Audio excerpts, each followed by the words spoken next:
Hey, what's up? We're going to be talking about Jumong's Battlerites today, and what you want to be taking just pretty much all around. He's pretty cookie cutter when it comes to Battlerites, not many other choices that are super good, so you want to be taking pretty much the same stuff every time. So let's get right into it. I'll talk about every Battlerite as well. Perfect shot, a little bit of a stun, really helpful. Jumong doesn't have like really any CC other than his root, and I guess slowing with his AoE, but no like hard CC. So having a stun is really good for interrupting people in their ults, or like even just setting up for your team, getting an extra wombo in, you know?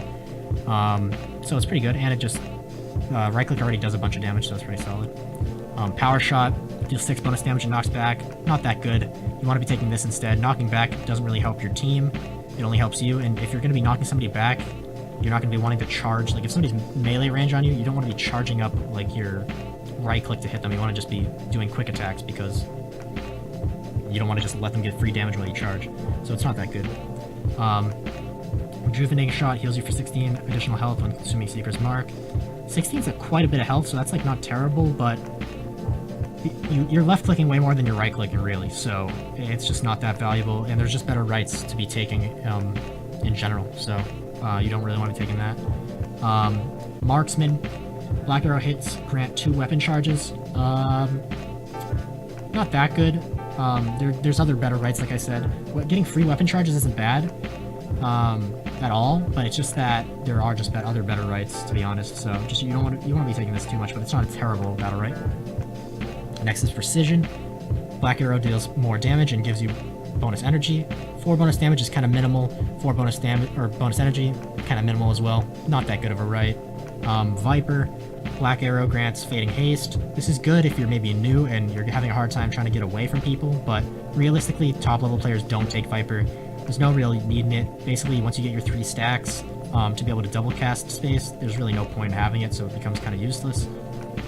Arrow Storm, increase the radius of rain of arrows by 15% and damage by 4. Pretty good. Having a bigger radius is super obnoxious. If you just lay that down in like a choke, they can't even walk out. And just increasing the damage flat, pretty good. Also Crippling Hail, also not terrible at all. Increase the snare effect from 20% to 35%. That's a lot of it. That's 50% increase of snare, and that's like really fucking annoying. If you take both those, that's not that bad. But Arrow Storm would definitely be the better choice there for the extra damage and, you know, radius. Next up is Deadly Trap. Your projectiles deal more damage, 4 more damage to enemies hit by Bear Trap. So if they're in the Bear Trap, anything you shoot that's a projectile, like your any of your EX abilities, your left click, your right click, I think even your ult, yeah, all those, that's in your own kit. Even your allies, I think, or maybe I guess your projectile, so maybe not your allies, but you'll just be dealing a ton more damage, and you're gonna be playing a lot off your trap as Jumong, so it's actually a really good right. Deadly Trap's good. Disabling Trap, enemies caught in Bear Trap deal 40% reduced damage and receive 40% less healing. Not terrible, but if you're in the trap, most of the time they're not going to be like bursting you for a ton of damage or healing for a ton within that short amount of time, so it's kind of like a little useless, but it's definitely not. I mean, the percentage looks good, but the amount of time they're in the trap just doesn't make it that valuable.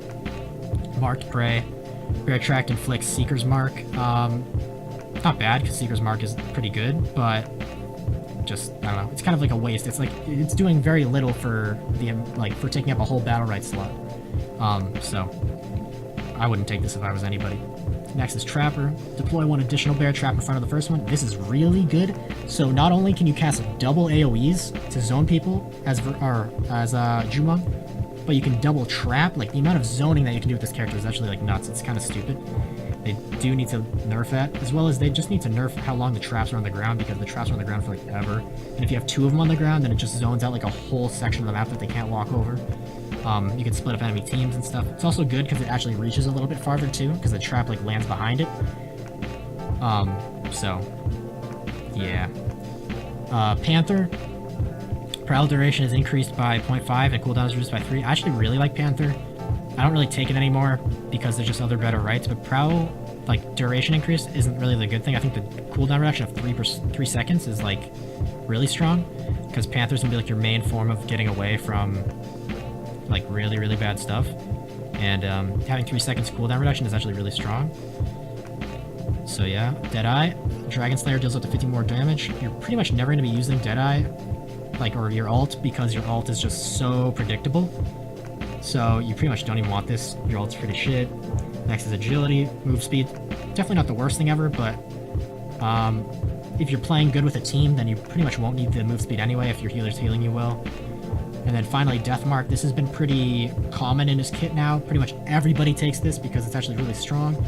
Because your Rain of Arrows applies Seeker's Mark. Your EXM1 applies Seeker's Mark. So anytime that somebody has Seeker's Mark on them, you can hit them and you'll do 20 damage M1 for one of the, you know, if once you consume the Seeker's Mark. And not only that, but it heals you when you consume Seeker's Mark. So the fact that you can do 20 damage M1s is actually like really, really, really strong. Like, it's actually nuts. So you pretty much always want to be taking Death Mark. And then what most people are running nowadays, including like Averse and pretty much any professional level player, is taking this build where you get the stun because it's good for interrupting and just general, you know, threat. Arrow Storm, you want to be getting the increased damage and radius because I used to take the double AoEs, but then I realized that you're getting more value off of a trap target than just AoEing in general. So what you want to do instead is take double trap rights. You want to take the more damage with your projectiles on your traps, and then also the double trap, so it's more zoning and more potential for you to actually trap someone. So once you actually trap someone, you want to lay down double Arrow Storm on them, or just one, and you're getting free damage, and then just start, you know, nailing into them with like M1s and stuff, or M2, or even EXM2, anything pretty much. You'll be doing a ton of damage to them. And then consuming Seeker's Mark just does more damage. That's really good for a neutral game, as well as just bursting someone when they're trapped. Because if you rain the arrow on them, then you'll have Seeker's Mark and you'll do 20 damage instantly, and it's just, you know, plus 4 damage, so you'd actually be doing 24 damage. It's kind of crazy how much damage you can do. So yeah, that's pretty much all you want to know on Jumong. For the most part, he's very neutral based. You're going to be wanting to M1 a lot. If you have any more questions, just ask me down in the comments. I'll definitely respond and try to help new players because of the new free-to-play. And then maybe I'll make new Battlerite videos when they change some stuff up, if anybody's more interested in that. So yeah, if you liked it, give me a like, and thanks.